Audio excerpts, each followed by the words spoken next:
সুপ্রিয় দর্শক মন্ডলী, আপনাদের সকলকে স্বাগতম জানাচ্ছি বাংলা টিভির নিয়মিত প্রোগ্রাম প্রবাসী বাংলামুখ অনুষ্ঠান। আমি মাসুম বিল্লাহ আছি অস্ট্রেলিয়া থেকে। আমার সাথে দুইজন বিশেষ ব্যক্তি আছে যাদেরকে নিয়ে আজকে কথা বলবো। অস্ট্রেলিয়ার বাংলাদেশিরা যারা বাংলাদেশ থেকে আসার পর অস্ট্রেলিয়াতে এসেছে, অস্ট্রেলিয়ার স্থানীয় রাজনীতি নিয়ে আমরা আজকে কথা বলবো। এই অস্ট্রেলিয়ার স্থানীয় রাজনীতি নিয়ে কথা বলার জন্য দুইজন বিশেষ ব্যক্তি যারা তাদের নিজ নিজ জায়গা থেকে তারা বাংলাদেশে জ্যোতি ছড়িয়ে যাচ্ছে অস্ট্রেলিয়ার মাটিতে, তাদেরকে নিয়ে আজকে আমি হাজির হয়েছি। একজন যে সরাসরি অস্ট্রেলিয়ার রাজনীতির সাথে জড়িত আছে এবং আরেকজন যিনি আছেন উনি অস্ট্রেলিয়াতে শিক্ষকতার সাথে জড়িত আছেন রাজনৈতিক বিশ্লেষক হিসাবে বিভিন্ন গবেষণার সাথে জড়িত আছেন। এইরকম দুজন ব্যক্তিকে নিয়ে আজকে হাজির হয়েছে।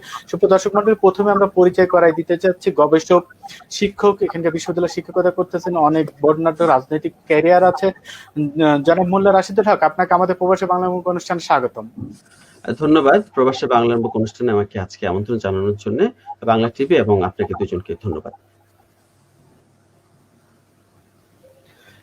জনাব হক, আপনার কাছে আমরা ফিরে আসবো। আমরা যেহেতু আজকে আমাদের আলোচনার বিষয়টা রেখেছি অস্ট্রেলিয়াতে প্রবাসী বাংলাদেশিদের রাজনীতি, তো সেখান থেকে আমাদের সাথে সরাসরি একজন গেস্ট আছে যিনি এখানকার রাজনীতির সাথে জড়িত এবং বলা যেতে পারে যে অস্ট্রেলিয়ার মেইন স্ট্রিম রাজনীতিতে যে সকল বাংলাদেশিরা আছেন তাদেরকে পথিক উনি দেখাচ্ছে কিংবা উনি সবার আগে এগিয়ে আছেন। বিভিন্ন ভাবে উনি আমাদেরকে যেসব আগামী জেনারেশন আছে তাদেরকে পথ দেখাচ্ছেন। এরকম একজন ব্যক্তি আমাদের সাথে আছে। সুপ্রিয় দর্শক মন্ডলী, আমাদের প্রবাসী বাংলা অনুষ্ঠানে আমি স্বাগতম জানাচ্ছি সাবেক কাউন্সিলর এবং ল্যাকিম্বা ব্রাঞ্চের বর্তমান ক্ষমতাসীন দলের উনি একজন ব্রাঞ্চের সভাপতি হিসেবে দায়িত্ব পালন করছেন জনাব শাহজামান টিটু। আপনাকে আমাদের প্রবাসী বাংলা অনুষ্ঠানে স্বাগতম। আসসালামু আলাইকুম। সবার প্রতি রইল আমার আন্তরিক অভিনন্দন এবং শুভেচ্ছা। জনাব টিটু, আপনাকে দিয়ে আজকে আমাদের আলোচনা পর্বটা শুরু করতে চাই। যেহেতু আমাদের সাথে আরেকজন বিশ্লেষক আছেন, উনি আপনার কথার পরবর্তীতেই ওনার কথা শুরু করবেন, তো আমাদের আলোচনা পর্বটা আপনাকে দিয়ে প্রথমে শুরু করতে চাই। সেটা হচ্ছে যে আমরা অনেক সময়তে কিন্তু একটা প্রশ্ন বারবার করে যে রাজনীতিতে বাংলাদেশি রাজনীতি বাদ দিয়ে অস্ট্রেলিয়ার রাজনীতিতে আসেন, এই উত্তর আমরা অনেকবার পেয়েছি আপনাদের কাছ থেকে বিভিন্ন রাজনীতি ব্যক্তিদের কাছে। আমার প্রশ্নটা হচ্ছে যে এই যে রাজনীতিতে আসার পরবর্তীতে আপনার দীর্ঘ একটা ক্যারিয়ার, আপনি নিজে কাউন্সিলর হিসেবে দায়িত্ব পালন করেছেন, দুইবার জাতীয় সংসদে নির্বাচন অংশগ্রহণ করেছেন এবং প্রথমবারের চেয়ে দ্বিতীয়বারে আপনার নির্বাচনের ফলাফল কিন্তু অনেক ভালো ছিল। তো সেখান থেকে বর্তমান যদি আপনাকে একটা অভিজ্ঞতা শেয়ার করতে বলি যে বর্তমান পরিবেশে যখন টিটু শুধুমাত্র একজন ব্যক্তি শুরু করেছিল, সেখান থেকে আমরা এখনই আমাদের অনুষ্ঠান শুরুর আগে কিন্তু বলতেছিলাম, আমরা শুনতেছিলাম আপনাদের কাছ থেকে, তো অনেকেই কিন্তু এখন নির্বাচন আসতে, অনেকে রাজনীতিতে আসতে আগ্রহ প্রকাশ করতেছে। তো বর্তমানে বাংলাদেশিরা যারা অংশগ্রহণ করতেছে তাদের বর্তমান মনোভাব কি এবং কোন জায়গাতে বর্তমানে আমাদের প্রবাসী বাংলাদেশিরা মেইন স্ট্রিম রাজনীতিতে অবস্থান করতেছে? জনাব টিটু। ধন্যবাদ মাসুম বিল্লাহ ভাই। বাংলাদেশিরা যেখানে যাবে, যে দেশেই যাবে, সেখানে কিন্তু তার আলোকবর্তিকা ছড়াবে। কেননা আমাদের বাংলাদেশিরা অনেক ট্যালেন্ট জাতি এবং বিশেষ করে যারা এই ইউরোপ, আমেরিকা, লন্ডন, অস্ট্রেলিয়া এইসব দেশে যারা উচ্চ ডিগ্রি নেওয়ার জন্য আসে তারা অবশ্যই মেধাবী। তারা হায়ার এডুকেশনের জন্য আসে এবং আসার পরে সুন্দর সমাজ ব্যবস্থা, জীবন ব্যবস্থার কারণে এবং সুন্দর ভবিষ্যতের কথা চিন্তা করে তারা এই দেশে সেটেল হয়। অবশ্যই তারা মেধাবী। আপনি যদি অস্ট্রেলিয়ার দিকে তাকান তাহলে দেখবেন অস্ট্রেলিয়া, আমি মনে করি এটা অ্যাপ্রক্সিমেটলি 95 থেকে 99% বাংলাদেশি হায়ার এডুকেশন ব্যাকগ্রাউন্ড নিয়ে আসছে এবং হাইলি এডুকেটেড। এবং এরা আমাদের একটা জেনারেশন কিন্তু যে কষ্ট, শ্রম আমাদের সেটেল হওয়ার সময় চলে যাচ্ছে।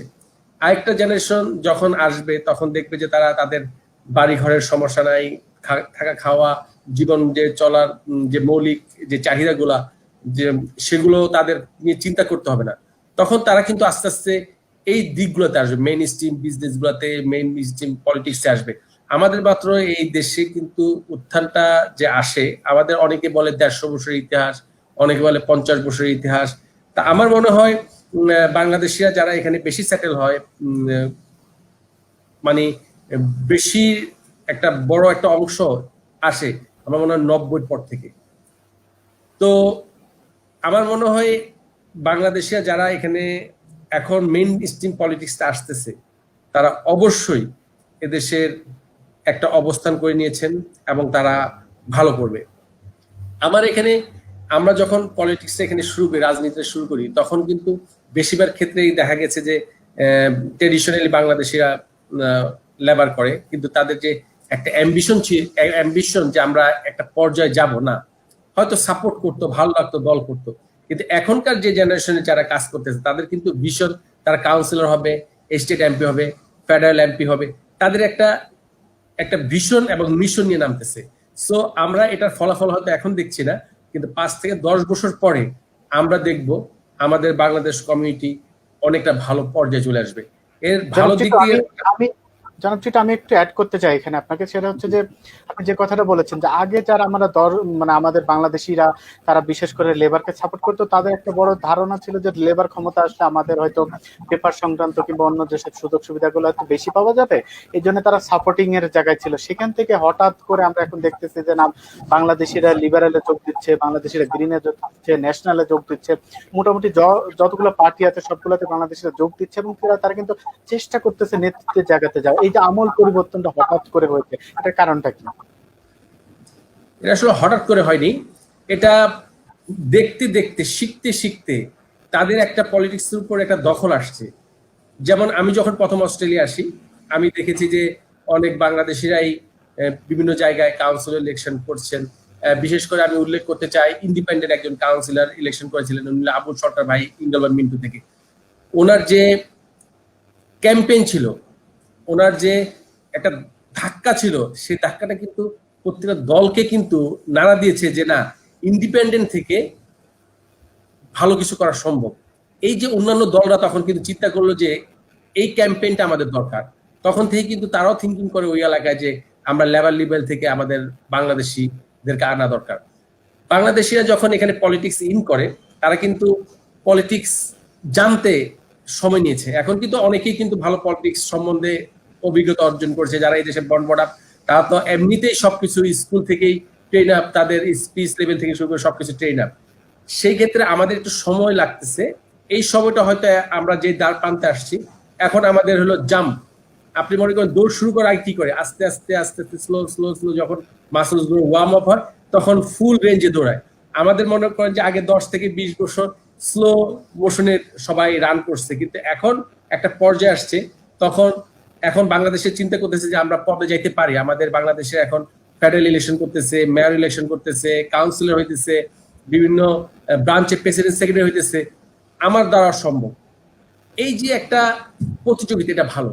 পাশাপাশি এটা খারাপ দিকগুলো আছে, যেগুলো যে আমাদের আমরা আমরা একটু পরে ফিরে আসবো খারাপ দিকগুলো আপনার কাছে। সেটা হচ্ছে যে আমাদের যে মানে আপনি যে বলতেছেন যে আমরা স্লোলি ভাবে এখন অনেক বেশি ফাস্ট যাচ্ছি, সে ফাস্ট যাওয়ার ভিতরে আবার আমাদের মানে হুচুট খাওয়ার কোনো সম্ভাবনা আছে কিনা, মানে আপনি যে খারাপ কথাটা বলতে যাচ্ছিলেন সেই খারাপ দিকটা আমরা শুনবো ফিরে এসে। আমাদের সাথে আরেকজন গবেষক আছে, ওনার সাথে। জনাব হক, আমরা জানি যে বিশ্ববিদ্যালয়তে শিক্ষকতা থেকে শুরু করে তারপরে বিভিন্ন ডক্টর থেকে শুরু করে অনেকগুলো পেশায় কিন্তু বাংলাদেশিরা অস্ট্রেলিয়াতে অনেক ভালো অবদান রেখে যাচ্ছে, এবং উল্লেখযোগ্য যদি আমরা চিন্তা করি সেখানে কিন্তু মানে এই পলিটিক্যালি কিন্তু ওইভাবে অতটা ছিল না। হঠাৎ করে আমরা দেখতেছি যে বাংলাদেশিরা অনেক বেশি অ্যাক্টিভ হচ্ছে। আপনি একজন গবেষক হিসাবে এটাকে কিভাবে দেখতেছেন? ধন্যবাদ মাসুম বিল্লাহ ভাই আপনার চমৎকার প্রশ্নের জন্য। একটু আগে টিটু ভাই যেটা বললেন, আমি ওনার সাথে এগ্রি করবো যে আসলে সবকিছুর একটা এভলিউশন হয়, একটা স্তর বাই স্তর মানুষ কিন্তু আস্তে আস্তে আগায়, হুট করে একদিনে কিন্তু সবকিছু হয়ে যায় না।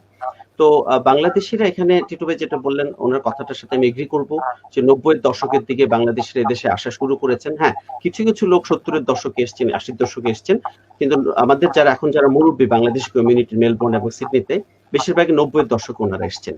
আর এরপরে যারা স্টুডেন্ট ভিসায় আসছে, আমার মতো যারা আসছে, যারা 2000 সালের দিকে আসছে, তারা স্টুডেন্ট ভিসায় এদেশে আসছে, পড়াশোনা করে এদেশে প্রফেশনাল জব নিয়ে তারা থেকে গেছে।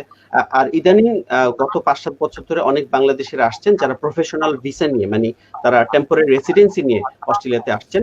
তারা বিভিন্ন সেক্টরের, তারা আইটি স্পেশালিস্ট বা তারা অ্যাকাউন্টেন্ট বা বিভিন্ন স্পেশালিস্ট।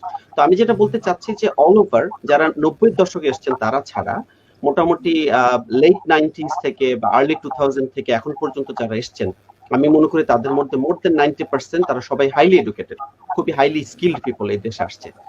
তো এদের মধ্যে অনেকের, যেহেতু আমরা ফার্স্ট জেনারেশন বাংলাদেশি অস্ট্রেলিয়াতে, তো আমাদের কিন্তু প্রথম চিন্তাধারাটা থাকে সার্ভাইভাল, যে আসলে কিভাবে সার্ভাইভ করবে। কেউ হয়তো ব্যবসা করছেন, কেউ চাকরি করছেন, তো তারা মূলত রাজনীতির দিকে ওইভাবে ধাবিত হতে চাননি, কারণ তাদের সার্ভাইভালটা খুব ইম্পর্টেন্ট ছিল।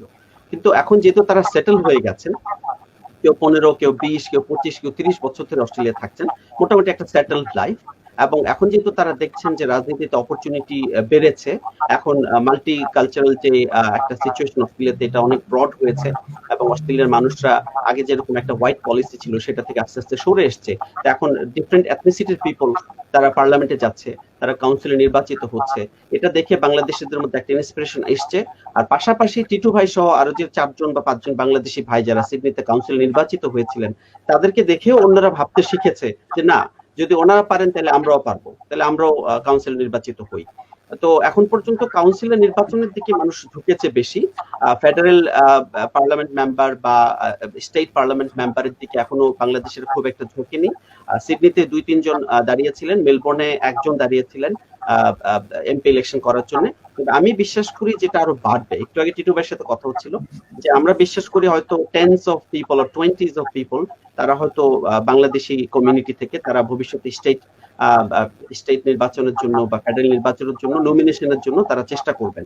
এখন যারা লিবারেল পার্টি বা লেবার পার্টি থেকে নমিনেশন পাবেন শুধুমাত্র তারাই আমি মনে করি প্রমিনেন্ট হিসেবে অগ্রজ হবেন।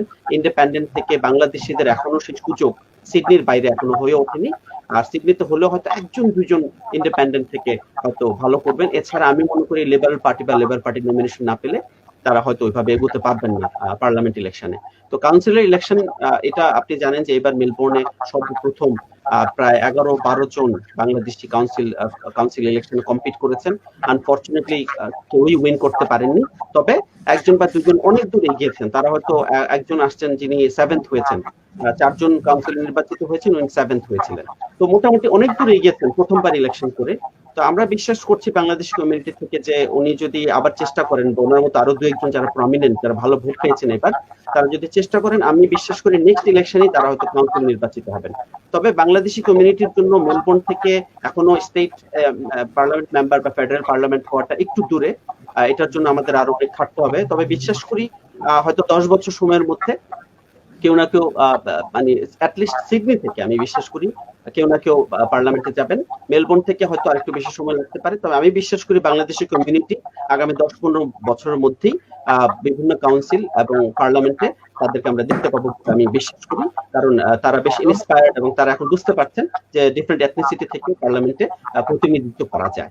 তো এই বিশ্বাস থেকে তারা, যেহেতু তারা এখন সেটেলড লাইফ, সুতরাং তারা এগিয়ে এসছেন। তো আমি বিশ্বাস করি আর বাংলাদেশি রাজনীতি যারা করেছেন বা কিছুটা এক্সপিরিয়েন্স যাদের ছিল, তারা অলরেডি কিছুটা এক্সপিরিয়েন্সটা তারা এখানে আরেকটু হয়তো চেষ্টা করলে ভালো করবেন। কিন্তু নিজেদের মধ্যে যদি দলাদলিটা থাকে, নিজেদের মধ্যে আওয়ামী লীগ, বিএনপি, জামায়াত ইসলাম এরকম গ্রুপিং যদি থাকে, তাহলে কিন্তু আমাদের পক্ষে এগোনোটা মুশকিল হয়ে যাবে। আমি বিশ্বাস করি আমাদের মধ্যে যারা দাঁড়াবেন দলমত নির্বিশেষে বাংলাদেশি একজন ভাই হিসেবে তাকে ভোট দিয়ে নির্বাচিত করাটা আমাদের দায়িত্ব।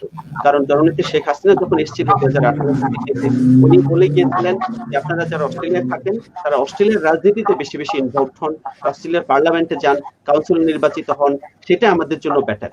তো আমি মনে করি যে শেখ হাসিনা যেটা কমিউনিটি সেটা চাচ্ছে।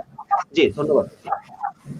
আমি একটু অ্যাড করতে চাই, সেটা হচ্ছে যে মানে বাংলাদেশিরা যারা এখানকার রাজনীতির সাথে, মেইন স্ট্রিম রাজনীতির সাথে যোগদান করতেছে কিংবা যারা আস্তে আস্তে এগিয়ে যাচ্ছে, এটার মাধ্যমে কি বাংলাদেশের সাথে অস্ট্রেলিয়ার সেতু বন্ধনটা মানে সম্পর্কটা কি আরো ভালো হচ্ছে কিনা?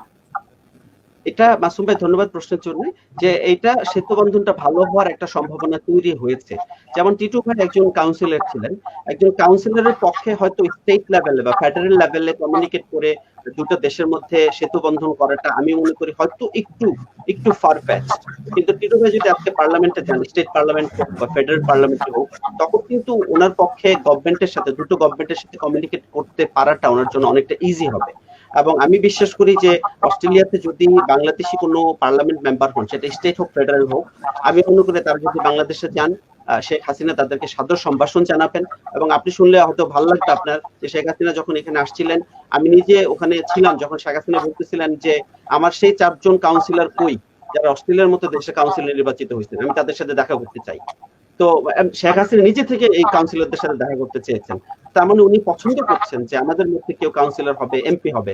তো আমাদের মধ্যে কেউ যদি এমপি হয়, তারা যদি গিয়ে শেখ হাসিনার সাথে দেখা করে এবং অস্ট্রেলিয়ান ফেডারেল গভর্নমেন্টের সাথে কমিউনিকেট করে, আমি মনে করি এই সেতু বন্ধনটা আরো দৃঢ় হবে, আরো ভালো হবে। দুই দেশের যে দ্বিপাক্ষিক সম্পর্ক, এটা আরো ভালো হবে যদি আমাদের মধ্যে কেউ না কেউ সরকারের উচ্চ পদস্থ স্থানে যেতে পারে। ধন্যবাদ মাসুম ভাই। আমরা আপনার কাছে ফিরে আসবো। আমি একটা প্রশ্ন রেখে যাচ্ছি আপনার কাছে, সেটা হচ্ছে যে যারা এই সেতু বন্ধনের জন্য কাজ করতেছে, আপনি কিন্তু একটা কথা বলেছেন যে আমাদের দরকার হচ্ছে দলবল নির্বিশেষে কিন্তু তাদেরকে সাপোর্ট করা। আমরা কিন্তু একটা জিনিস দেখেছি, মেলবোর্নে যখন নির্বাচন হচ্ছিল কাউন্সিলর, সেখানে কিন্তু অনেকটা বাংলাদেশি দলীয় দৃষ্টিকোণের কারণে কিন্তু অনেকে কিন্তু নির্বাচনে দাঁড়িয়েছিল আরেকজনকে হারানোর জন্য।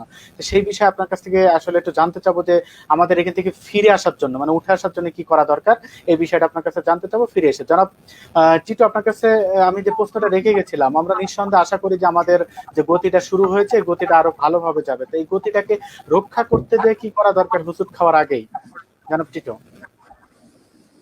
ধন্যবাদ মাসুম ভাই। আমি মনে করি যে আমাদের যে প্রতিযোগিতা, সেই প্রতিযোগিতা যাতে আমাদের প্রতিহিংসায় পরিণত না হয়।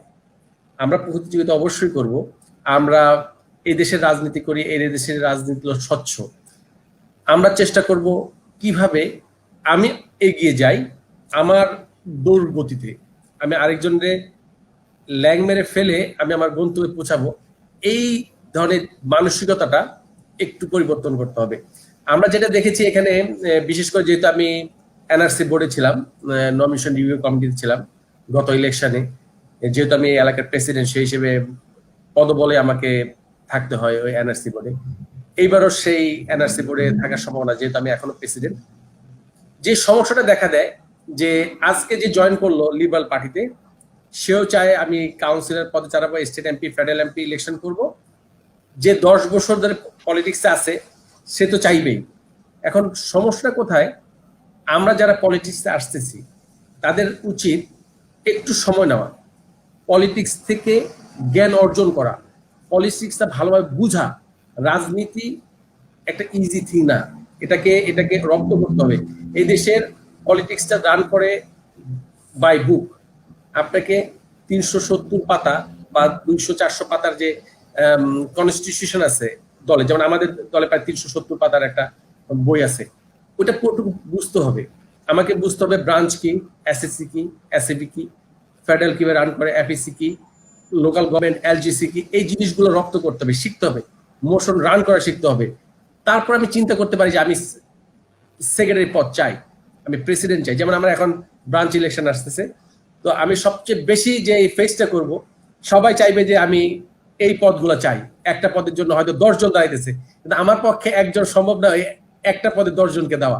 সো আমি যাকে যোগ্য মনে করব তাকে যদি আমরা যদি আনতে চাই, আমরা ব্রাঞ্চের মেম্বাররা, তখন দেখা যাবে কি বাকি 9 জন আপসেট হয়ে যেতেছে।